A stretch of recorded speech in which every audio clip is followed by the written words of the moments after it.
嗨，大家好，欢迎来到今天的极简生活频道。今天我们不谈论如何整理已经拥有的物品，而是将目光投向源头，探讨在我们的消费习惯中，哪些东西可以从一开始就避免购买，从而真正实践减法人生。极简生活并非苦行僧般的生活，而是一种有意识的选择，将时间、精力和金钱投入到真正重要的事情上。透过避免购买某些非必要的物品，我们可以减少物质的负担，腾出更多空间给予体验、关系和个人成长。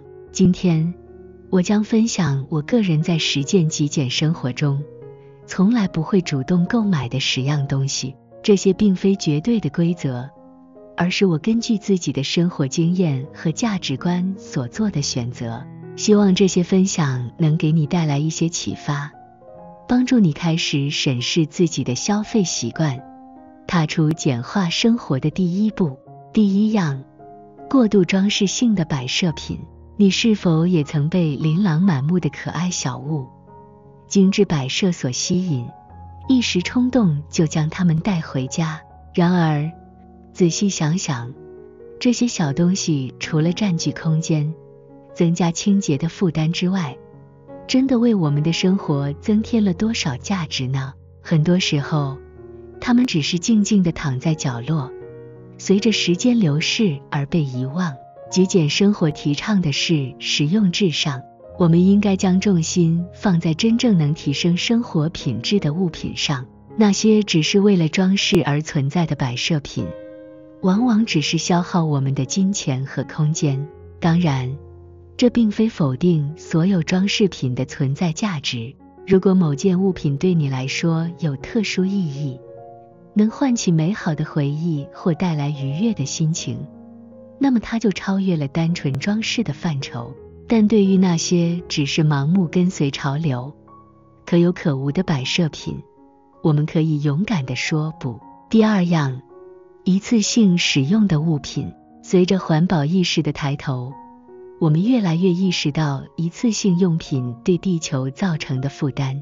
从塑胶袋、免洗餐具到过度包装的商品，这些物品在短暂的使用后便被丢弃，最终进入垃圾掩埋场或海洋，对环境造成长久的伤害。极简生活强调的是珍惜资源，减少浪费。我们可以从日常生活中的小细节做起，例如自备购物袋、水壶、环保餐具，选择可重复使用的产品，避免购买过度包装的商品，不仅能减少垃圾产生，也能节省不必要的开支。这种选择不仅是对环境友善的表现，也是对我们自身生活空间的尊重。第三样，冲动性购买的衣物。衣橱里总是少一件衣服，这似乎是许多人的共同感受。然而，仔细检视我们的衣橱，有多少衣服是真正经常穿的，又有多少是只穿过1-2次就被束之高阁的？快时尚的兴起，让我们更容易受到潮流的诱惑，不断购买价格不高但品质不佳、很快就会被淘汰的衣物。极简生活鼓励我们建立一个精简且实用的衣橱，与其拥有塞满廉价衣物的衣橱，不如投资几件品质良好、款式经典、可以互相搭配的单品。在购买衣物前，问问自己，我真的需要这件衣服吗？它能搭配我现有的哪些衣服？它的品质如何？能穿多久？避免冲动性购买，选择真正适合自己、能穿长久的衣物，不仅能减少浪费，也能提升我们的穿衣品味。第四样，功能重叠的电子产品。科技日新月异，各种各样的电子产品不断推陈出新，我们很容易被新颖的功能所吸引，购买了许多功能重叠的产品。例如同时拥有平板电脑和笔记型电脑，或是功能相似的智慧手表和健身手环。这些产品不仅占用空间，也增加了我们的经济负担。极简生活提倡的是物尽其用。在购买新的电子产品之前，我们应该仔细评估自己现有的设备是否能满足需求。如果一个设备就能完成多项任务，那么就没有必要购买额外的产品。专注于真正需要的核心功能，选择高品质、耐用的产品，避免被不必要的科技噱头所迷惑。第5样，大量的书籍或影音光碟、实体。在数位时代，获取资讯和娱乐的方式已经发生了巨大的改变。电子书、串流音乐和影音平台提供了更便捷、更节省空间的选择。尽管实体书籍和光碟有其独特的魅力，但对于追求极简生活的人来说，大量的实体收藏往往会占用大量的空间，增加搬运和整理的负担。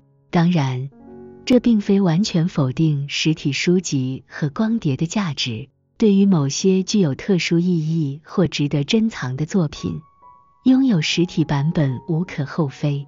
但对于大多数的阅读和观影需求，数位版本已经足够满足。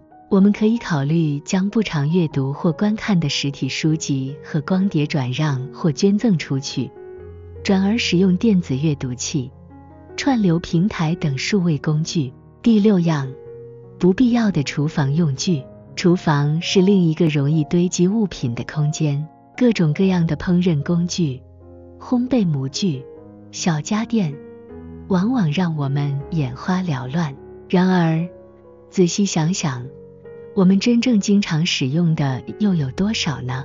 很多时候，一些功能相似的工具被重复购买，或者一些特殊用途的工具只使用过几次就被闲置。极简生活鼓励我们精简厨房用品，专注于购买高品质、多功能的厨具，例如一把锋利的刀，一个耐用的平底锅。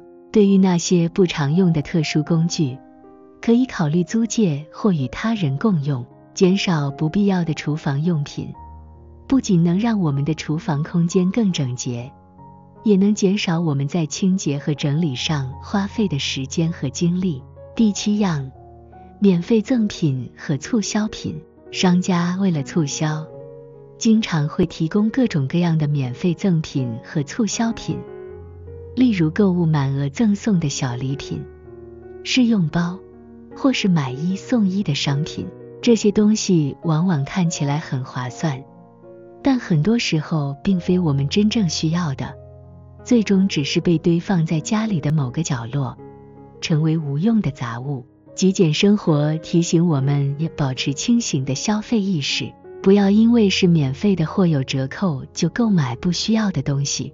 在接受赠品或购买促销品之前，先问问自己，我真的需要这个东西吗？它能为我的生活带来真正的价值吗？避免被一时的诱惑所迷惑，才能真正减少不必要的物质累积。第8样，过多的清洁用品。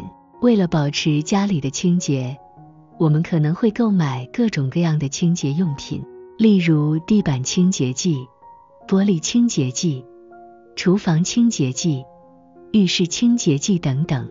然而，很多时候，一些多功能的清洁剂就能满足我们大部分的清洁需求。过多的清洁用品不仅占用储物空间，也可能因为长时间不用而过期浪费。极简生活提倡的是简化清洁流程，选择几种高效、多功能的清洁用品，例如小苏打、白醋、柠檬酸等天然清洁剂，就能应付大部分的清洁工作。减少不必要的清洁用品，不仅能让我们的储物空间更清爽，也能减少我们在选择和使用清洁用品上的困扰。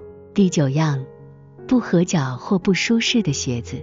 鞋子是我们日常生活中必不可少的物品，然而，很多人可能会因为款式好看、打折促销等原因，购买一些不合脚或穿起来不舒适的鞋子。这些鞋子往往穿不了几次就会被闲置，占用鞋柜空间，甚至对我们的脚部健康造成影响。极简生活强调的是实用与舒适并重，在购买鞋子时，舒适度应该是首要考虑的因素，选择合脚、透气、支撑性好的鞋子，才能让我们的双脚在行走时感到舒适。与其拥有许多不常穿的鞋子，不如投资几双高品质、舒适耐穿、能应对不同场合的鞋子。第10样，那些总有一天会用到的东西。你是否也曾在购物时心想，这个东西现在可能用不到，但总有一天会用到？结果，很多时候，总有一天永远不会到来。这些东西就一直被闲置在家里的某个角落，占用宝贵的空间。极简生活提倡的是活在当下，聚焦于现在的需求。如果一件物品在过去1年里都没有被使用过，那么它很可能在未来也不会被用到。对于那些总有一天会用到的东西，我们可以勇敢地放手。如果将来真的需要用到，或许可以考虑租借、购买二手，或是向朋友借用。不要让未来的可能性成为我们囤积物品的借口。以上就是我个人在实践极简生活中从不主动购买的10样东西。当然，每个人的生活方式和价值观不同，对于极简的定义也会有所差异。重要的是，透过审视自己的消费习惯，有意识地选择不购买那些对我们生活没有真正价值的物品。实践极简生活并非一蹴可及，而是一个循序渐进的过程。我们可以从避免购买这10样东西开始，逐步减少物质的负担，将更多的时间、精力和金钱投入到真正重要的事情上，例如人际关系、健康、兴趣爱好和个人成长。希望今天的分享能给你带来一些启发。如果你也有其他在极简生活中从不购买的东西，欢迎在留言区分享，让我们一起交流学习，共同迈向更简单、更丰盛的生活。谢谢大家的收看，我们下期再见。